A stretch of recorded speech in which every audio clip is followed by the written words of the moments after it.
Well, thank you, and I always love coming to Denver. It's played an important role in my life, and I do appreciate everybody being here for this very important cause on a day where another important cause was being celebrated in Denver. So.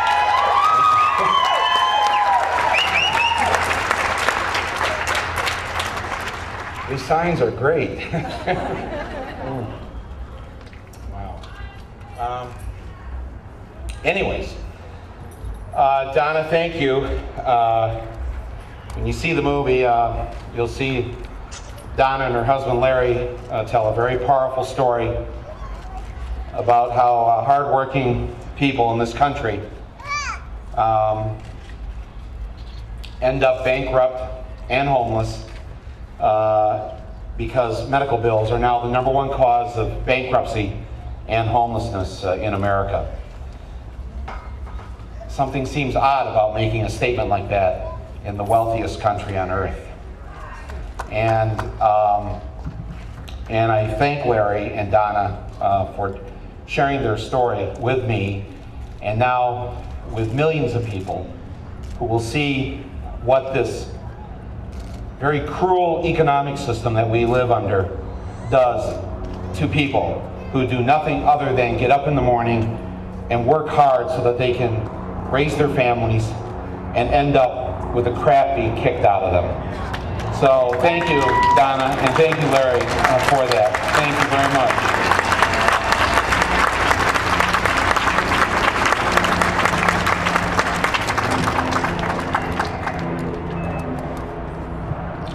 We have 9 million children in this country that are uninsured. It's strange, isn't it, that we won't even say that the children have a right to see a doctor when they get sick and not have to worry about paying for it. I really can't imagine what American wouldn't at least join us on that basic level, and yet we have 9 million children with no health insurance in this country. But this is part and parcel of a system that is set up to be cruel to those who are the have-nots. In other societies, in other countries, they think it's the worst thing to do is to let too many people slip between the cracks. Because if you let too many people slip between the cracks, the whole society suffers. So the Canadian way of doing this, or the British way, or the Irish way, the French way, the Swedish way, the Greek way, the Czech way, the Polish way, the El Salvadoran way, the Brazilian way, even in poorest Ghana, Ghana has just passed a universal health care act for their own people.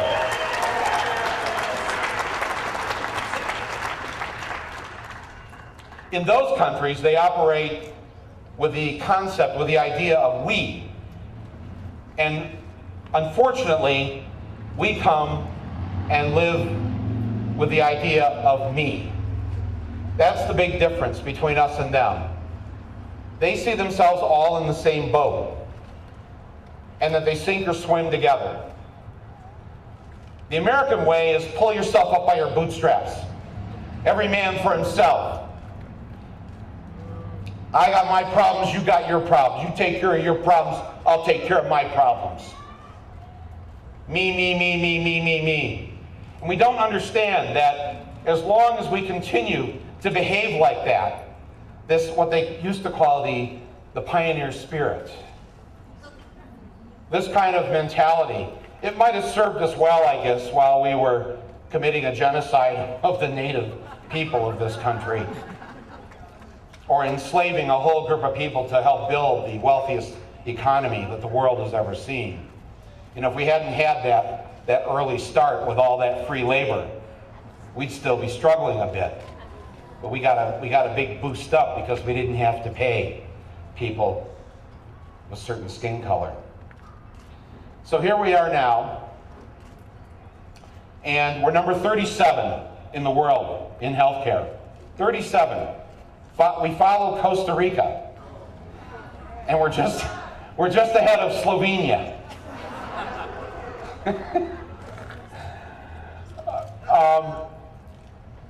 The pharmaceutical companies and the health insurance companies have a vested interest in keeping us sick. That's the only way they can make money, is to not provide real care to us when we're ill. And, you know, 30 years ago, there were 25 pharmaceutical firms that were working on cures and vaccines. 25 of them. Today there are 5. Now why is that? Because there's no money once you cure somebody. Once you cure somebody, they're not going to need your pills for the next 30 or 40 years. So the idea is not to come up with a cure or a vaccine. The idea is to, how can we make sure they continue to be sick, we'll maintain them so that they can at least get up and go to work and produce things for us, but keep them on the pills until the day they die. It's a genius system, isn't it? I mean, it really is. But that's not the way it used to be. In the early part of the first half of the 20th century, there were people like Jonas Salk, who invented the polio vaccine and essentially eradicated polio. And they asked him, they said, aren't you going to patent this for yourself? Because you're the inventor of it. He said, no, I'm not. That would be immoral. He said, would you patent the sun? The sun belongs to everyone. This vaccine belongs to everyone. He wouldn't take anything for it. That's the way it used to be. That's the way it used to be.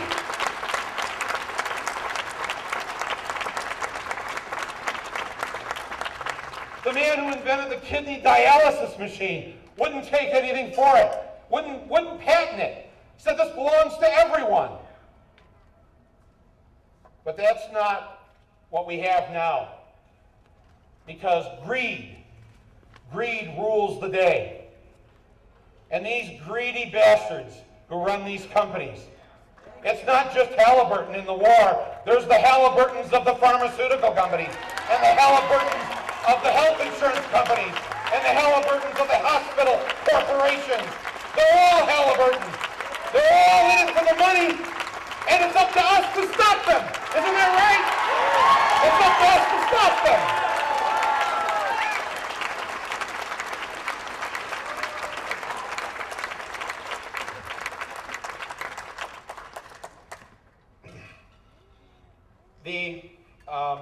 These companies have already begun their attacks on me and the movie.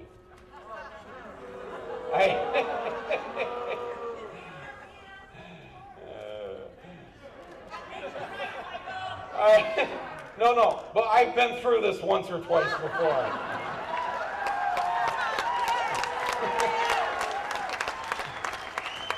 I know what it feels like. I know what it feels like to say on the 5th day of the war that we're being led to war for fictitious reasons on the Oscar stage and then be booed off that stage. But as I was carted away by security that night, and by the way, where were you? Why weren't you in that building? We're coming. Next time you gotta come. Don't leave me out there alone. But as they took me away, I thought to myself, I said, well, you know what? Most of the people I run into this country, they're good people. They do have a good heart, and they do have a conscience, and they do know right from wrong. They're just misinformed. They go through an education system that at times seems destined just to keep them stupid. We pay so little attention and give so little money to the education of our own kids. It's just a travesty. Make that the next documentary. And then once, as adults, they're kept ignorant by a media that doesn't do its job, that doesn't ask the questions, it doesn't demand the answers. And I have to say, I actually hold our mainstream media more responsible for this war. More responsible. More responsible than George W. Bush. Because he doesn't know any better. But this media, these people do. They knew better. They knew the truth, and they were afraid to ask the questions. And that's why we're in the 5th year of this war. It's a disgusting, absolute tragedy. How do they sleep at night? How do the network correspondents and the anchors sleep? 3,500 plus dead soldiers. God knows how many dead Iraqis.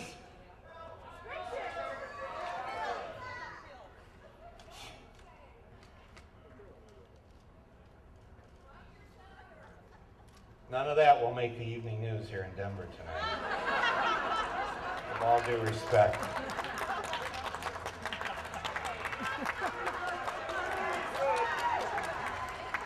But thank God for the internet. Thank God for independent media and alternative media. Thank God for Amy Goodman. Thank God for all the people out there, all of you who talk to your friends and your neighbors and your co-workers and the students you go to school with, and you share the truth with them. And by doing that, think about this, by doing that, you have circumvented the mainstream media. You circumvented the mainstream media. You took a country that was 80% in favor of the war to now 70% against the war. Congratulations! Congratulations to all of you!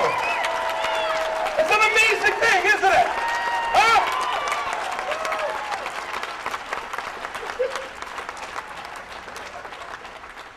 None of you own a network, none of you own a newspaper, and yet you were able to get the word out in your daily lives.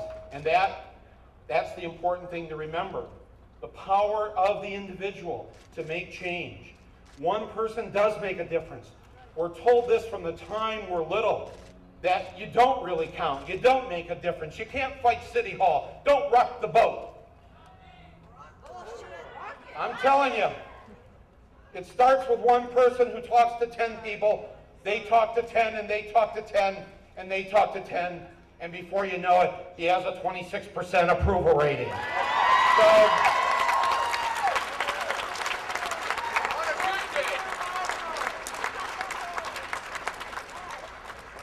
now our good friends in the press are going, oh, I thought he was coming here to talk about health care. How do you get off on the war? I'll tell you why they're connected. $100 billion a year on this war, and we're in the 5th year of this war. Don't ever tell me that we can't find the money again to do things like universal health care for all our people. I don't ever want to hear it. I don't ever want to hear it again.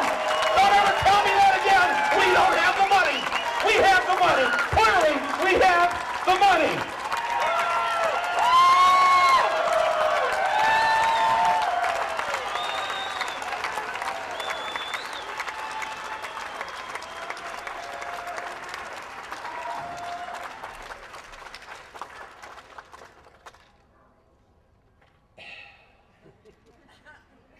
On a personal note,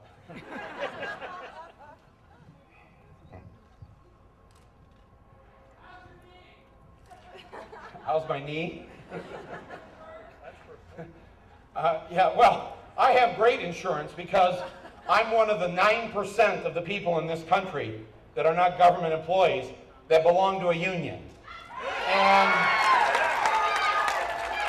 when you belong to a union, you have a pretty decent shot and getting pretty decent health coverage, but we're down to 9% now.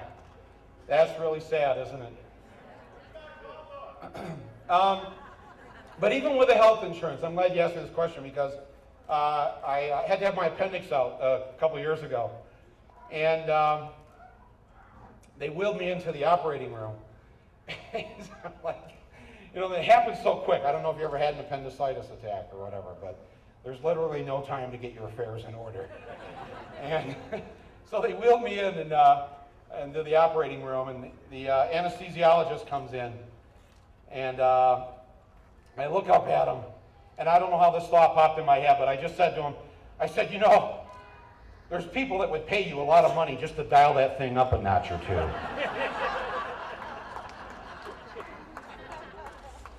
And he said to me, don't worry, I don't vote. I said, no, you have to vote. And then I blacked out. Afterwards, the surgeon told me that just as he began the operation, he looked up on the wall of the operating room, and there was a framed photo there of George W. Bush.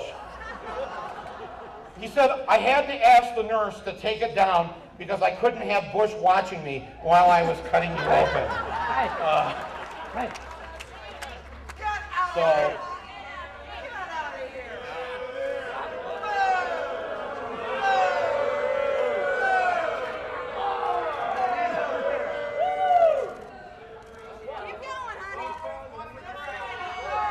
it's okay. He's entitled to his opinion. Okay. Thank you for expressing your opinion. All right. Thank you. Right.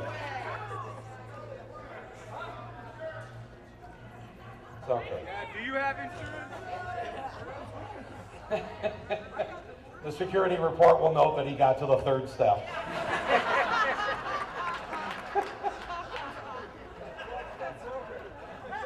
You know, it's the number one question when I do interviews now with the press. It's like the first question they ask me is, how are you still alive?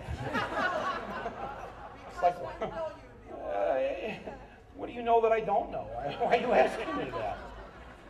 But speaking of staying alive, while I was making this film, I thought, you know, it's a little hypocritical of myself making a healthcare documentary and not taking care of my own health.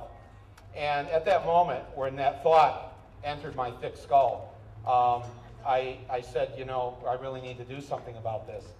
But because I'm a guy from the Midwest, and you know, and actually, if you're from my part of the country, you know, I'm one of the skinny ones.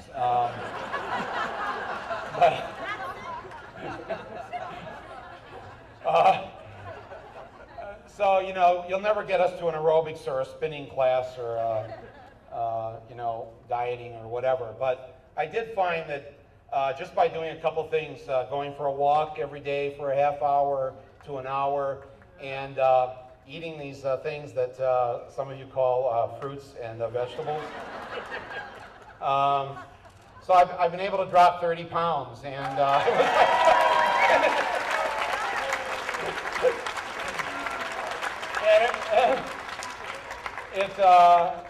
you know, it's just like a pound a week, or you know, so if you're in my predicament, one way to fight the man, one way to avoid our broken healthcare system is to take care of yourself. And you know, now that's not going to be true for everybody because certain things we can't avoid because of the environmental factors, the world we live in, the different things, you know, heredity. I mean, there's a whole bunch of causes as to why people get sick. But it's just one thought that I thought I would share while I calmed down from the sight of the guy who was coming up here to pummel the shit out of me.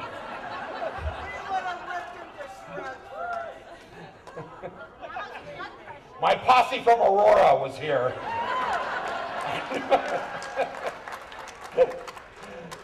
Anyways, I guess we're supposed to do a press conference here. Is that what we're doing, or are we?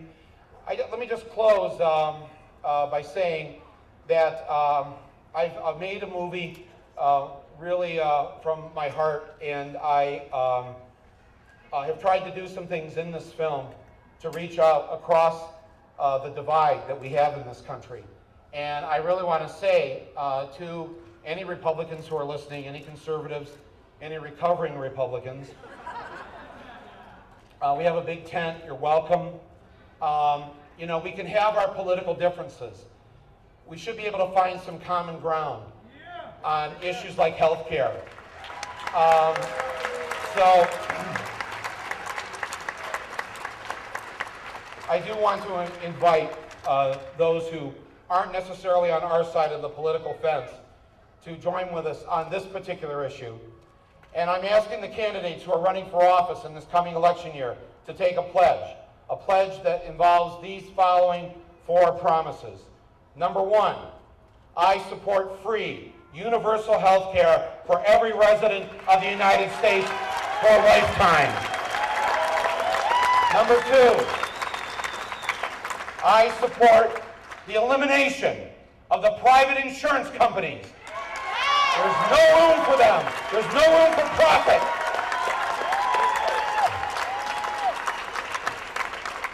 Number 3, the pharmaceutical companies need to be strictly regulated as if they were a public utility.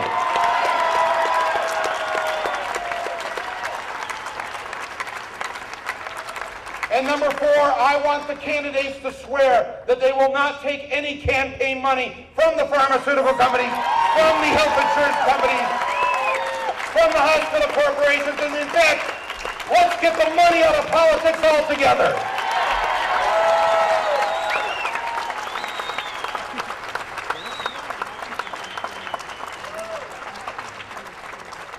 I want to close with a story that's not in the movie.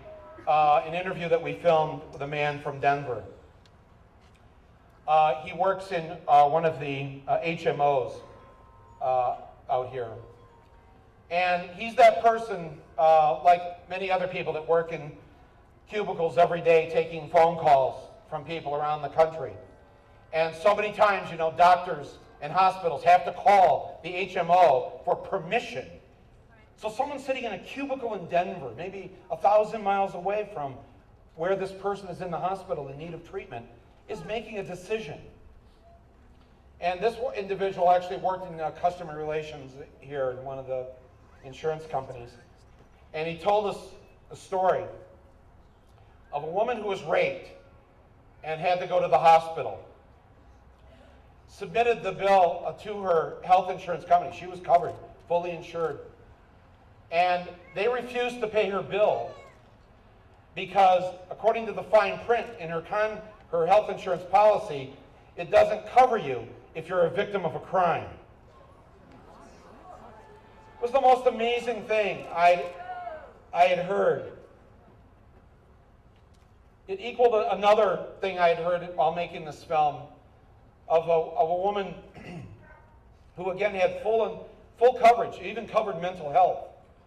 Went to see her psychiatrist because she too was a rape victim years ago. The HMO wouldn't pay for the visit to the psychiatrist because they said the rape was a pre-existing condition. This is the insanity that the average American is dealing with. I'm sure many of you have your own stories to tell of trying to deal with the healthcare industry. In fact, we are inundated with stories right now that people have been sending us. It's amazing. And I have to say, the health insurance companies, the pharmaceutical companies, the hospital corporations, they've done an excellent job organizing the people of America against this greedy, profit-driven system. And I am very optimistic that we are going to have universal health care in our lifetime in this country. Thank you very much for being here. Thank you, Denver. Thank you very much. Let's go out and do the work that needs to be done. Thank you.